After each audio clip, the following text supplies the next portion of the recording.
Now imagine करके देखिए कि कल को भारत और पाकिस्तान के बीच में एक स्मॉल स्केल कॉन्फ्लिक्ट या फिर इवन युद्ध हो जाता है और बांग्लादेश अचानक से कहता है कि हम भी इसमें कूद जाएंगे, हम पाकिस्तान की रक्षा करेंगे, पाकिस्तान पे कोई भी अटैक बांग्लादेश में अटैक माना जाएगा। सुनने में काफी फनी लगता है क्योंकि क्वाइट फ्रैंकली बांग्लादेश की मिलिट्री पावर बहुत ज्यादा कमजोर है compare to India. But Bangladesh लग रहा है कि प्लानिंग यही कर रहा है।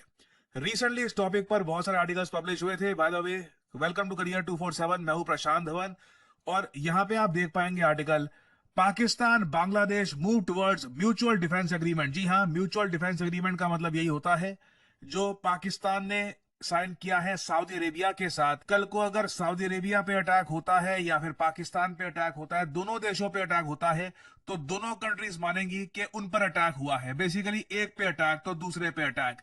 इस टाइप का म्यूचुअल डिफेंस पैक्ट ऑब्वियसली 1971 में भारत ने किया था यूएसएसआर के साथ, ताकि हम एश्योर कर पाए कि इंडिया पाकिस्तान वॉर में यूएस मिलिटरली इन्वॉल्व ना हो जाए। अब लग रहा है कि साउथ एशिया में एक नई एक्सेस खड़े होने वाली है।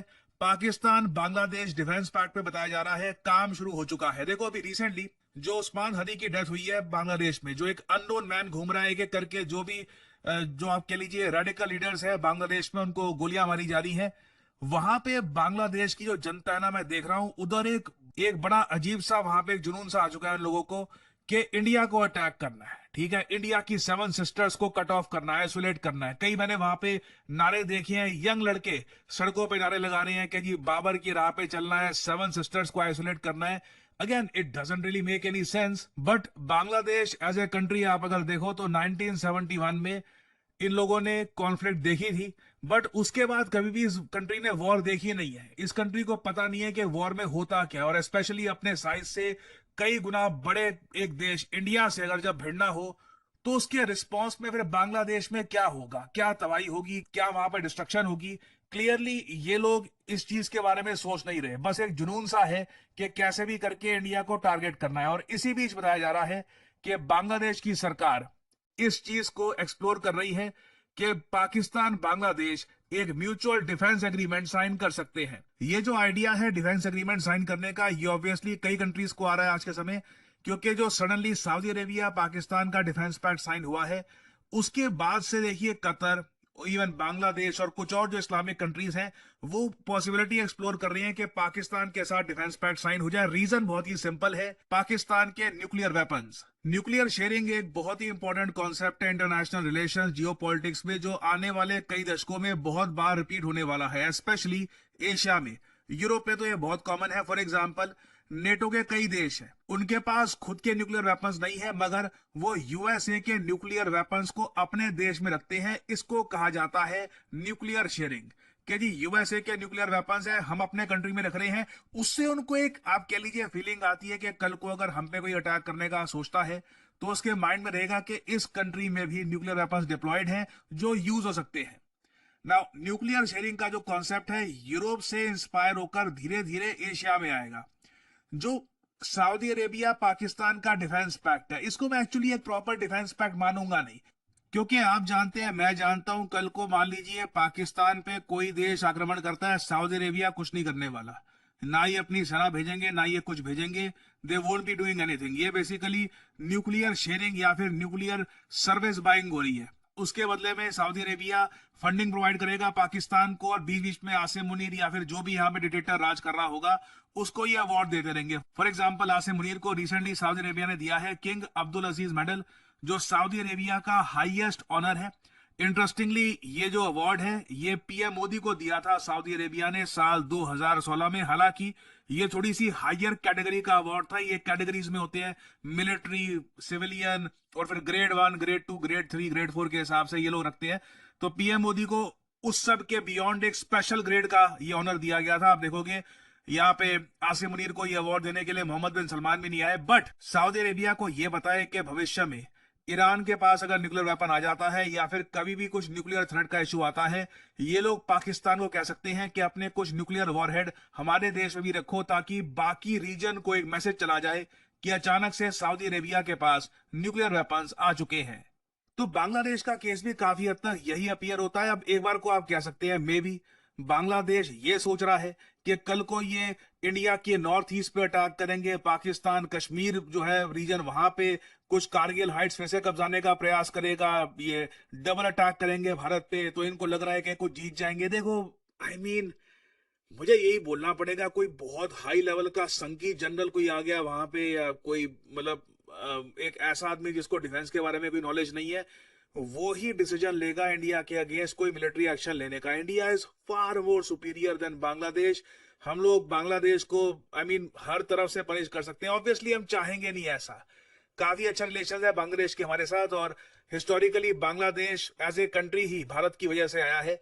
सो ऑब्वियसली हम लोग रिलेशंस अपने खराब नहीं करना चाहते बांग्लादेश के साथ, बट साफ साफ लग रहा है बांग्लादेश में ना इन लोगों को एक अजीब सा जुनून आ रहा है, और ये चाहते हैं कि पाकिस्तान के साथ न्यूक्लियर शेयरिंग आ जाए, और साथ ही साथ इनको एक साइकोलॉजिकल थोड़ा सपोर्ट ये मिल जाए कि कल को इंडिया के साथ रिलेशंस किसी भी हद तक खराब होते हैं, पाकिस्तानी मिलिट्री इनकी रक्षा करने के लिए आ जाएगी। ऑलरेडी मैं देख रहा हूं कि बांग्लादेश इंडिया के साथ लगातार रिलेशंस और डाउनग्रेड कर रहा है। जो एम्बेसीज हैं ये सस्पेंड की जा रही है, वीजा गिविंग फैसिलिटी सस्पेंड की जा रही है। भारत ने रिसेंटली जो चिटागोंग में हमारे ऑपरेशंस थे ये बंद कर दिए हैं वीजा सेंटर के। तो धीरे धीरे जो पीपल टू पीपल कांटेक्ट हुआ करता था, लोग बांग्लादेश से वीजा लेकर भारत में आया करते थे, भारत के लोग कुछ मान लीजिए बिजनेसमैन वो जाया करते थे बांग्लादेश, ये धीरे धीरे कोलैप्स कर रहा है। दोनों कंट्रीज आज के समय देख रही हैं, परहैप्स हिस्ट्री में कई सालों से लेकर पहली बार हम देख रहे हैं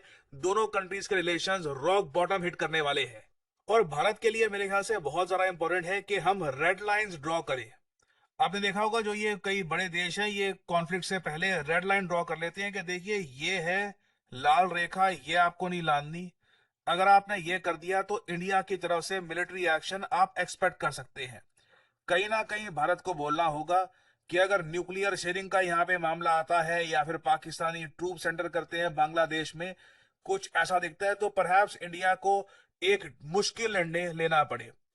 दुख की बात यहाँ पर यह भी है कि यूएस ये सब देखकर बिल्कुल चुप है। एक्चुअली यूएस ने तो मैं कहूंगा काफी हद तक पाकिस्तान को सपोर्ट करने का एक काम उठा रखा है डोनाल्ड ट्रंप। अभी रिसेंटली जो एक हिंदू आदमी की डेथ हुई थी इन बांग्लादेश से, मारा गया था, लिंच किया गया था, इसको लेकर भी आप अगर देखो तो यूएस यूरोप ये सब बिल्कुल चुप है।